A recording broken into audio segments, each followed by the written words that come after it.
Jean Garcia. You combine the two, and the result is candidate number 2. Jean Garcia and Pinky Amador. Ladies and gentlemen, here at Ginabatan Albay. So, how are you feeling tonight? You are so damn hot tonight. Actually, I'm happy. Again, currently, medyo nag-adjust ako. You don't have to be, di naman pala nervyos. Kinita-kita naman sa nabaga. Ganyan, ang hapon ko si mo. Ang hapon ko si mo ka, pero ang jowa na ka. Siguro, nabilang ko sa loob ng 47 anim, siguro, 6. Anong saya? Actually, 6 seryoso. Ano ba naman, hindi naman masyadong seryoso. Jowa-jowa lang. Pero pag sinasabing jowa, talagang jowa. Pero pag sinabing hindi naman siya masyadong jowa, jowa-jowa lang. Pero actually, ang jowa ka talaga, 6 sa loob ng 48 anos.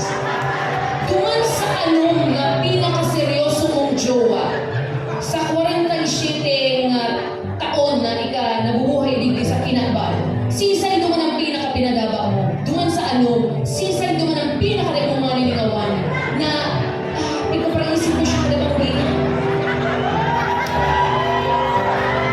Pag nag-iiga ka, ikakakita naman sa mong kabay. Kasakit. Tapos laro mo kayo sa lips mo and then ang flying kiss ka. Sisay naman sa ano. Kaya mo ngaranan mo niya na bangin. Ano siya jowa? Seryoso? So anong na seryoso baga?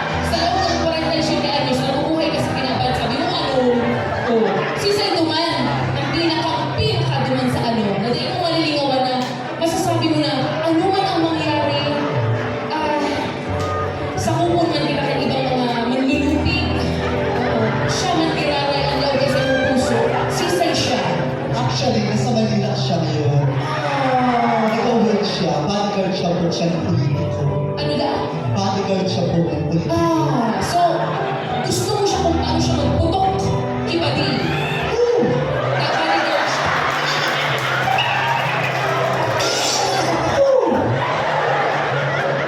Sabi mo bodyguard siya. Ano pa mo na magparagibon kan bodyguard mo kung magputok kibadi? Bago makapunta sa ibang ating usapan, candidate number 2, bunot ka na. Thank you. Pick number 6. Picture number 6.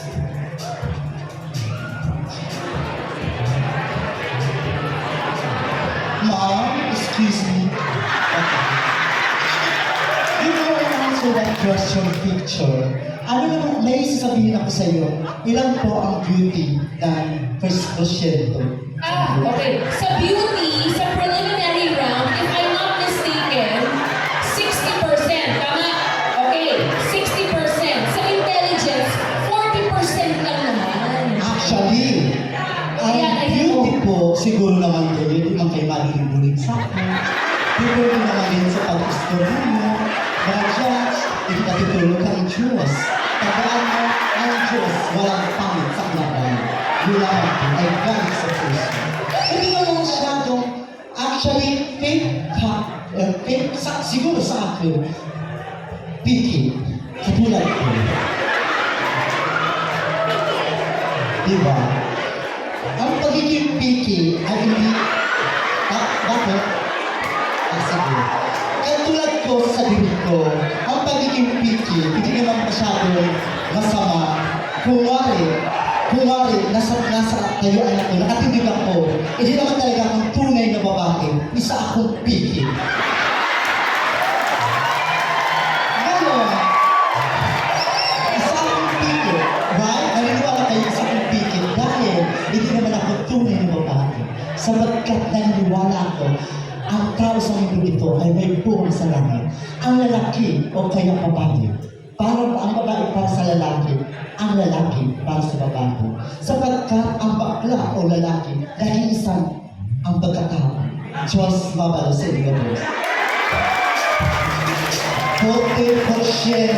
ang intelligent. Thank you.